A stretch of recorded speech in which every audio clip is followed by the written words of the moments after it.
Hello ವೀಕ್ಷಕರೇ, ಹೇಗಿದ್ದೀರಾ? ಭಯಂಕರ ಚಳಿ ಉಂಟು ಮಾರ ಇಲ್ಲಿ. ಯಾರಾದ್ರೂ ಮದುವೆಯಾಗಿ ಹನಿಮೂನಿಗೆ ಕಾಶ್ಮೀರಕ್ಕೆ ಹೋಗ್ತೀರಾ, ಊಟಿಗೆ ಹೋಗ್ತೀರಾ, ಮಾಲ್ಡೀವ್ಸ್ಗೆ ಹೋಗ್ತೀರಾ, ಏನಾದ್ರು ಪ್ಲಾನ್ ಹಾಕಿದೆ ಸೀದಾ ಬಸ್ ಹತ್ಕೊಂಡು ಬೆಂಗಳೂರಿಗೆ ಬನ್ನಿ. ಒಳ್ಳೆ ಕ್ಲೈಮೇಟ್, ಅಲ್ಲಿಗೆ ಹೋಗೋ ದುಡ್ಡು ಉಳಿಯುತ್ತೆ, ಅದೇ ಕ್ಲೈಮೇಟ್ ಇಲ್ಲಿ ಸಿಗುತ್ತೆ. ಮಜಾ ಮಾಡ್ಕೊಂಡು ಆರಾಮಾಗಿ ಊರಿಗೆ ಹೋಗ್ಬೋದು. ಇದು ಫ್ರೀ ಟಿಪ್ಸ್. ಬೆಂಗಳೂರು ಆ ರೀತಿ ಇದೆ ರೀ. ಬೆಳಿಗ್ಗೆನ, ಮಧ್ಯಾಹ್ನ, ಸಂಜೆನ ಯಾವ್ದು ಗೊತ್ತಾಗ್ತಾ ಇಲ್ಲ. 2 ದಿನದಿಂದ ಸೂರ್ಯ ಅಂತೂ ಕಾಣಿಸ್ತಾನೆ ಇಲ್ಲ, ಆ ರೀತಿಯಾಗಿದೆ ಪರಿಸ್ಥಿತಿ. ನಿಮ್ಮ ಊರಲ್ಲಿ ಹೆಂಗಿದೆ ಚಳಿ ಅಂತ ಕಮೆಂಟ್ ಬಾಕ್ಸ್ ಅಲ್ಲಿ ಹಾಕಿ. ಇನ್ನು ಮಾಮೂಲಿಯಾಗಿ ನಮ್ಮ ಬಿಗ್ ಬಾಸ್ ಬಗ್ಗೆ ಮಾತಾಡೋಣ. ಬಿಗ್ ಬಾಸ್ ಅವರು ಇವತ್ತೊಂದು ಪ್ರೊಮೋವನ್ನು ಅಪ್ಲೋಡ್ ಮಾಡಿದ್ದಾರೆ. ಸದಸ್ಯರಿಗೆ 1 ರಿಂದ 11ರವರೆಗೆ ರ್ಯಾಂಕಿಂಗ್ ನೀಡಬೇಕು. 2ನೇ ಸ್ಥಾನದಲ್ಲಿ ಗಿಲ್ಲಿ ನಿಲ್ತೀನಿ. ನಿನ್ನ ವಿಷಯಕ್ಕೆ ಬಂದಾಗ ನೀನು ಸ್ಟ್ಯಾಂಡ್ ತಗೊಂತಿ ಅಂತ ನನಗನ್ನಿಸ್ತು. ಮನೆ ಕೆಲಸ ಆಗ್ಲಿ ಅವರಲ್ಲಿ ಇಲ್ಲ. ಮನೆಯಲ್ಲಿ ಲೇಸಿಯೆಸ್ಟ್ ಫೆಲೋ ಅಂತ ಇವತ್ತು 2nd ಪ್ಲೇಸ್ ಅಲ್ಲಿ ಇದಾವೆ. ಕೇಳು ಮನೆ ಕೆಲಸ ಬಂದಿದ್ದಾರೆ ಇಲ್ಲಿ ತಟ್ಟೆ ಹಿಡ್ಕೊಂಡು ನಿಂತಿರ್ತೀನಿ ಅಡುಗೆ ಮನೆಯಲ್ಲಿ. ನೀನ್ ಮಾತಾಡ್ಬೇಡ, 1 ನಿಮಿಷ ಮಾತಾಡ್ಬೇಡ. ಯಾಕೆ ಬಿಗ್ ಬಾಸ್ ಇಂದು ರಾತ್ರಿ 9:30ಕ್ಕೆ. ಎಸ್ ವೀಕ್ಷಕರೇ, ನೋಡಿದಿರಲ್ಲ ಯಾವ ರೀತಿ ಜಗಳ ನಡೀತಾ ಇದೆ, ಮಾತಿಗೆ ಮಾತು ಯಾವ ರೀತಿ ಬೆಳೀತಾ ಇದೆ ಅಂತ.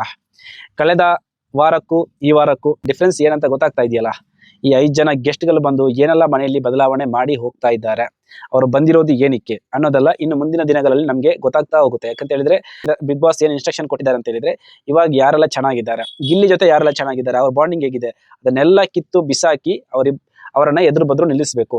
ಗಿಲ್ಲಿ ಏನ್ ತಮಾಷೆ ಮಾಡಿದ ತಮಾಷೆ ರೀತಿಯಲ್ಲಿ ತಗೋತಾ ಇದ್ದ ಜನರನ್ನ ನೀವು ಯಾಕೆ ಅವನ ಎಲ್ಲಾ ತಮಾಷೆಯನ್ನು ತಮಾಷೆಯಾಗಿ ತಗೋತೀರಾ, ಅವನ ಮಾತನ್ನು ಕೇಳಿ ಯಾಕೆ ಸುಮ್ಮನೆ ಇರ್ತೀರಾ ಅನ್ನೋದನ್ನ ಅವರ ಮನಸ್ಸಲ್ಲಿ, ಅವನ ತಲೆಯಲ್ಲಿ ನುಗ್ಗಿಸಿ ಹೋಗಿದ್ದಾರೆ. ಅದರ ರಿಸಲ್ಟು ಇವತ್ತು ರಘು ಸರ್ ಮಾತಾಡ್ತಾ ಇರೋದು. ರಘು ಸರ್ದು ಈ 1 ವಾರದ ಗ್ರಾಫ್ ಏನಿದೆ ಅದು ತದ್ವಿರುದ್ಧವಾಗಿ ನಡೀತಾ ಇದೆ, ಗೊತ್ತಾಯ್ತಾ? ಸೊ ಇನ್ನು ಮುಂದೆ ಇಂತಹ ಸೀನ್ಗಳೆಲ್ಲ ಮಾಮೂಲಿ, ತಲೆ ಬಿಸಿ ಮಾಡುವಂಥದ್ದೇನಿಲ್ಲ. ಅವರವರ ಆಟವನ್ನು ಅವರವರು ಆಡ್ತಾ ಹೋಗುತ್ತಾರೆ. ಬಟ್ ಎಲ್ಲ ಒಂದ್ ಕಡೆ ಒಂದು ಟೀಮ್ ಅಂತ ಏನಿತ್ತು, ಗ್ರೂಪ್ ಅಂತ ಏನಿತ್ತು, ಅಂಡರ್ಸ್ಟ್ಯಾಂಡಿಂಗು ಅದನ್ನೆಲ್ಲ ಕಿತ್ತೋಗುತ್ತೆ. ಸೊ ಇನ್ನೇನಿದ್ರು ಸಿಂಗಲ್ ಆಟ 50 ಡೇಸ್ ಕಳೀತಲ್ಲ, ಇದೆಲ್ಲ ಮಾಮೂಲಿ ಇದ್ದಿದ್ದೆ. ಜಗಳ ಗೆಳೆತನ ಇದೆಲ್ಲ ಅದೇನು ದೊಡ್ಡ ತಲೆಬಿಸಿ ಏನಿಲ್ಲ. ಫುಲ್ ಎಪಿಸೋಡ್ ನೋಡ್ಬಿಟ್ಟು ಮಾತಾಡೋಣ. ಇನ್ನು ನಿನ್ನೆ ಎಪಿಸೋಡ್ ಬಗ್ಗೆ ಮಾತಾಡ್ಬೇಕಾದ್ರೆ ಕಷ್ಟಪಟ್ಟು ನಾನುಂಟಲ್ಲ ಅಲ್ಲಿ ಚಿಕ್ಲಿ ಮಾಡೋದು ಅಂತ ಹೇಳ್ತೀವಲ್ಲ, ಸೊ ಆ ಥರ ಮಾಡಿ ನಕ್ಕಿದ್ದೇನೆ ನಿನ್ನೆ. ಮನಸಾರೆ ನಕ್ಕಿರೋದು ಒಂದು ಗಿಲ್ಲಿ, ಇನ್ನೊಂದು ರಕ್ಷಿತಾ. ಅವರಿಬ್ಬರ ಕಾಂಬಿನೇಷನ್ ಏನಿತ್ತು, ಮನೆ ಕಾಲ್ ಮಾಡಿರೋದು, ಇನ್ನೊಂದು ಕಾಮಿಡಿ ಮಾಡಿದ್ದಲ್ಲ, ಅದು ಬಿಟ್ಟರೆ ಬೇರೆಲ್ಲದಕ್ಕೂ ನಾನು ಬಲವಂತವಾಗಿ ನಗ್ಗು ತರಿಸ್ಕೊಂಡು ನಕ್ಕಿದ್ದೇನೆ. ನಿಮಗೂ ಹಂಗೆ ಅನಿಸಿದೆಯಲ್ಲ? ಇರಿಟೇಷನ್ ಅಂದ್ರೆ ಯಾರಲ್ಲಿ? ರಜತ್.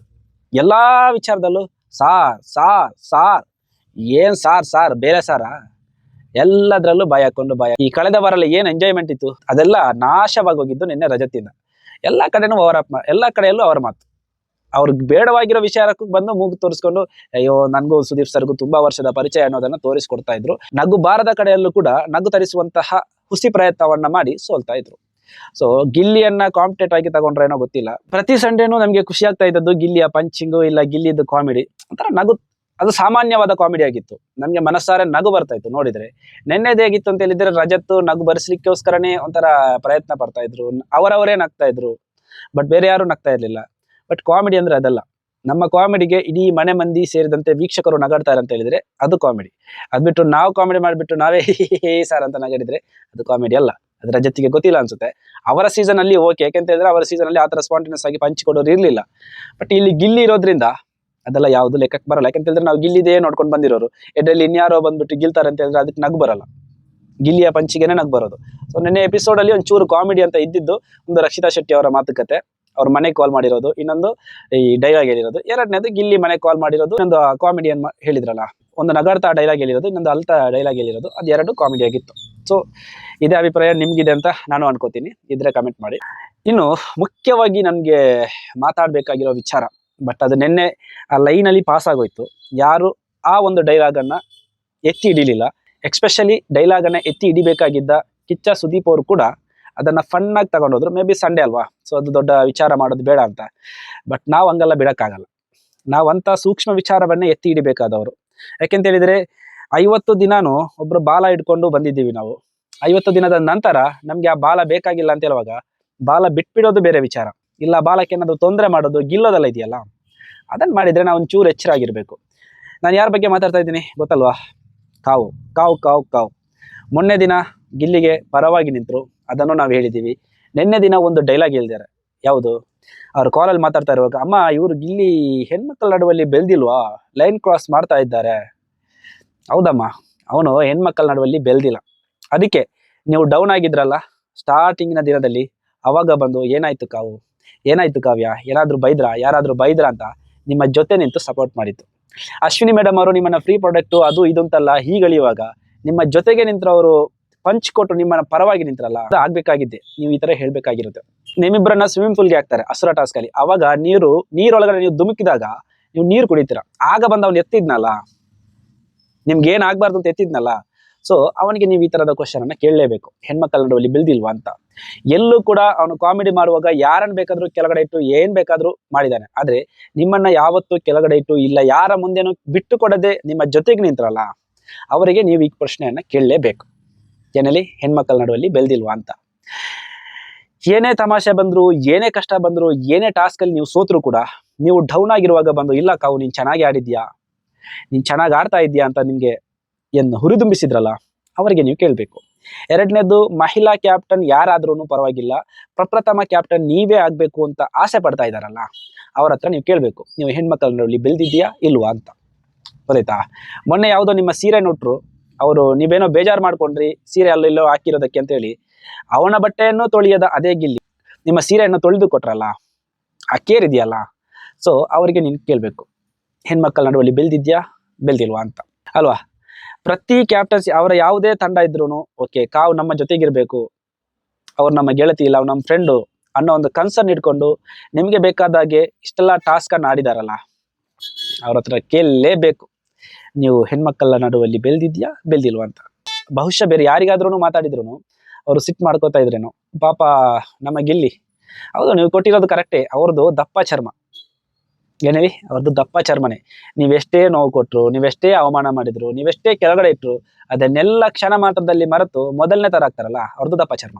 ರೀ ಕಾವ್ಯ, ನೀವೇನ್ ಬೇಕಾದ್ರೂ ಮಾಡ್ರಿ, ಏನ್ ಬೇಕಾದ್ರೂ ಹೇಳಿ, ಆದ್ರೆ ಆ ವ್ಯಕ್ತಿಯ ವ್ಯಕ್ತಿತ್ವವನ್ನ ವಕ್ರವಾಗಿ ಚಿತ್ರೀಕರಿಸುವ ಮಾತುಗಳಿದೆಯಲ್ಲ, ಅದು ಬೇಡ. ಗಿಲ್ಲಿ ಹೆಣ್ಣು ಮಕ್ಕಳಿಗೆ ಯಾವ ರೀತಿ ಬೆಲೆ ಕೊಡ್ತಾನೆ, ಗಿಲ್ಲಿ ಹೆಣ್ಣು ಮಕ್ಕಳು ಡೌನ್ ಆದಾಗ ಯಾವ ರೀತಿ ಆಡ್ತಾರೆ ಎಲ್ಲ ನಾವು ನೋಡಿದ್ದೀವಿ. ಅವರಿಗೆ ಆಗದ ಅಶ್ವಿನಿ ಮೇಡಮ್ ಅವರು ಕಣ್ಣೀರು ಹಾಕಿದ್ರು ಕೂಡ ಕರಗುವಂತಹ ಮನಸ್ಥಿತಿ ಗಿಲ್ಲಿ ಅದು. ಗೊತ್ತಾಯ್ತಾ? ಅವರೇನೋ ನೋವಲ್ಲಿದ್ದಾರೆ ಅಂದ್ರೆ ಗಿಲ್ಲಿ ಹೋಗಿ ಸಮಾಧಾನ ಮಾಡ್ತಾನೆ. ಅಂತಹ ಮನಸ್ಥಿತಿ ಇರೋದು ಯಾರಿಗೆ ಗೊತ್ತಾ? ಅಕ್ಕ ತಂಗಿಯ ಜೊತೆ ಬೆಳೆದು ಅವರ ಕಷ್ಟಗಳನ್ನ ಅರಿತು ಬಾಳಿದವರಿಗೆ ಮಾತ್ರ. ಸೊ ನಿನ್ನೆ ನಿಮ್ಮ ಈ ಪ್ರಶ್ನೆ ಅದೊಂದು ಫನ್ ಆಗಿ ಪಾಸ್ ಆಗಿ ಹೋಗಿರ್ಬೋದು, ವೀಕ್ಷಕರು ಅದನ್ನ ಆ ರೀತಿ ಪಾಸ್ ಆಗ್ತಾವಲ್ಲ.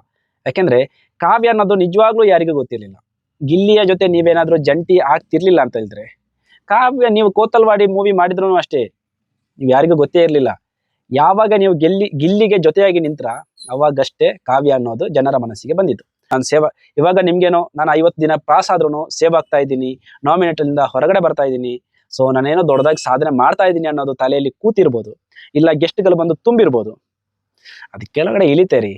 ನೀವು ನಿಮ್ಮ ಆಟ ಆಡಿ, ಯಾರು ಬೇಡ ಅನ್ನಲ್ಲ. ಆದ್ರೆ ಇಷ್ಟು ದಿನ ಬೆನ್ನೆಲುಬಾಗಿದ್ದ ಗಿಲ್ಲಿಯನ್ನ ಹೀಗೆಳೆದು ಇಲ್ಲ ಕೆಳಗಡೆ ಇಟ್ಟು ಆಟ ಆಡಿದ್ರೆ ಖಂಡಿತ ಹೊರಗಡೆ ಬರ್ತೀರಾ. ಗೊತ್ತಾಯ್ತಾ? ಸೊ ಅದನ್ನು ತಲೆಯಲ್ಲಿ ಇಟ್ಕೊಂಡು ಗಿಲ್ಲಿಯ ವಿಚಾರಕ್ಕೆ ಬಂದ್ರೆ, ನಿಜವಾಗ್ಲೂ ಹೇಳ್ಬೇಕಂದ್ರೆ ಗಿಲ್ಲಿಗೆ ಯಾರು ಬೇಡ. ಅವ್ರ ಆಟವನ್ನ ಅವ್ರು ನೀಟಾಗಿ ಆಡ್ತಾರೆ. ಆದ್ರೆ ಅವ್ರು ಹೆಂಗ್ ಗೊತ್ತಾ, ಮನುಷ್ಯ ಒಂಟಿ ಮನುಷ್ಯ ಅಲ್ಲ. ಅವ್ರು ಯಾವಾಗ್ಲೂ ಒಂದ್ 4 ಜನರ ಜೊತೆ ಬೆರೆತು ಅಲ್ಲಿ ಮಾತುಕತೆ ನಡೆಸಿ ಫನ್ ಮಾಡಿ ಅವ್ರು ಇರುವ ವಾತಾವರಣವನ್ನು ಏನಿದೆ ಆ ವಾತಾವರಣವನ್ನ ಖುಷಿಯಾಗಿಡುವಂತಹ ಒಬ್ಬ ವ್ಯಕ್ತಿ. ಅದರಿಂದಾಗಿ ಅವರು ರಘುವಣ್ಣಾಗ್ಲಿ, ಕಾವ್ಯ ಆಗ್ಲಿ, ಇನ್ನೊಬ್ರಾಗ್ಲಿ ಜೊತೆ ಕೂತ್ಕೊಂಡು ಮಾತಾಡ್ತಾರೆ, ಕಾವು ಅಂತಾರೆ, ರಘುವಣ್ಣ ಅಂತಾರೆ. ಅಂದ್ರೆ ಅವ್ರಿಗೆ ಒಂಟಿಯಾಗಿ ಆಟ ಆಡ್ಲಿಕ್ಕೆ ಆಗಲ್ಲ ಅಂತಲ್ಲ, ಒಂಚೂರು ಫನ್ ಮಾಡ್ಕೊಂಡು ಇರ್ಬೇಕು ಅನ್ನೋ ಒಂದು ನೇಚರ್ ಅಲ್ಲಿ ಬೆಳೆದವರು ಅವರು. ಅದಕ್ಕೋಸ್ಕರ ಅವ್ರ ಜೊತೆಗಿದ್ದಾರೆ. ಬಿಟ್ರೆ ಅವರೆಲ್ಲ ಏನ್ ಅನ್ಕೊಂಡಿದ್ದಾರೆ ಅಂತ ಹೇಳಿದ್ರೆ, ನಾವಿಲ್ಲ ಅಂದ್ರೆ ಗಿಲ್ಲಿ ಇಲ್ಲ ಅಂತ. ಆ ವಿಚಾರಣೆ ಅಲ್ಲ. ಆಕ್ಚುಲಿ ಗಿಲ್ಲಿನೇ. ಗಿಲ್ಲಿ ಇರೋದಕ್ಕೇನೆ ಬಿಗ್ ಬಾಸ್ ಇಷ್ಟೊಂದು TRP ಬಂದಿರೋದು. ಆಯ್ತಾ? ಇವಾಗ ನಿನ್ನೆ ಎಪಿಸೋಡೇ ಒಂದು ನೋಡಿ, ಮಾತುಕತೆ ಒಂದು 25% ಮಾತ್ರ ಇದ್ದಿರೋದು, ಉಳಿದಿರೋದೆಲ್ಲ ರಜತ್ ಆಕ್ರಮಿಸಿಕೊಂಡಿದ್ದಾರೆ. ನಾನು ಇಲ್ಲಿಯವರೆಗೂ ವೀಕೆಂಡ್ ವಿತ್ ಸುದೀಪ್ ಸರ್ದ ಎಪಿಸೋಡ್ ಇದೆ, ಅದನ್ನ ಸ್ಕಿಪ್ ಮಾಡಿ ನೋಡ್ತಾ ಇರ್ಲಿಲ್ಲ. ನಿನ್ನೆ ರಜತ್ ಮಾತಾಡ್ಲಿಕ್ಕೆ ಶುರು ಮಾಡಿದ್ರೆ ಸಾಕು, ಇರಿಟೇಷನ್ ಆಗ್ತಾ ಇತ್ತು. ಅದಕ್ಕೆ ಸ್ಕಿಪ್ ಮಾಡಿ ನೋಡಿ ಗಿಲ್ಲಿ ಅದು ರಕ್ಷಿತದಲ್ಲಿ ಏನು ಮಾತುಕತೆ ಇತ್ತು ಅವಾಗ ಮಾತ್ರ ನೋಡ್ತಾ ಇದ್ದು. ಅದರಲ್ಲೇ ಅರ್ಥ ಆಗುತ್ತೆ ಗಿಲ್ಲಿಯ ಕಾಮಿಡಿ ಇಲ್ಲ ಗಿಲ್ಲಿಯ ಫನ್ ಹೇಗಿರುತ್ತೆ ಅಂತ. ಇನ್ನು ಎಲಿಮಿನೇಷನ್ ವಿಚಾರಕ್ಕೆ ಬಂದ್ರೆ, ಜಾಹ್ನವಿ ಒಂಚೂರು ತಪ್ಪು ಮಾಡಿದ್ದಾರೆ, ಇಲ್ಲ ಇನ್ನೇನೋ ಮಾಡಿದ್ದಾರೆ ಕರೆಕ್ಟೇ, ಆದ್ರೆ ಅವರ ಕೊಡುಗೆ ಅಂತೂ ತುಂಬಾನೇ ಇದೆ. ಜಾಹ್ನವಿ ಎಲ್ಲಾ ಕಡೆ ಕಾಣಿಸ್ಕೊತಾ ಇದ್ರು, ನೆಗೆಟಿವಾ ಪಾಸಿಟಿವಾ, ಅಷ್ಟು ಜನ ಮಂದಿಗೆ ಅಡಿಗೆ ಮಾಡಿ ಆಗ್ತಾ ಇದ್ರು. ಸೊ ಗೊತ್ತಿಲ್ಲ ಏನು ಅಂತ, ವೋಟಿಂಗ್ ಪ್ರಕಾರ ಅಲ್ವಾ. ನಿಮ್ ಪ್ರಕಾರ ಯಾರು ಹೋಗ್ಬೇಕಿತ್ತು ಕಮೆಂಟ್ ಮಾಡಿ.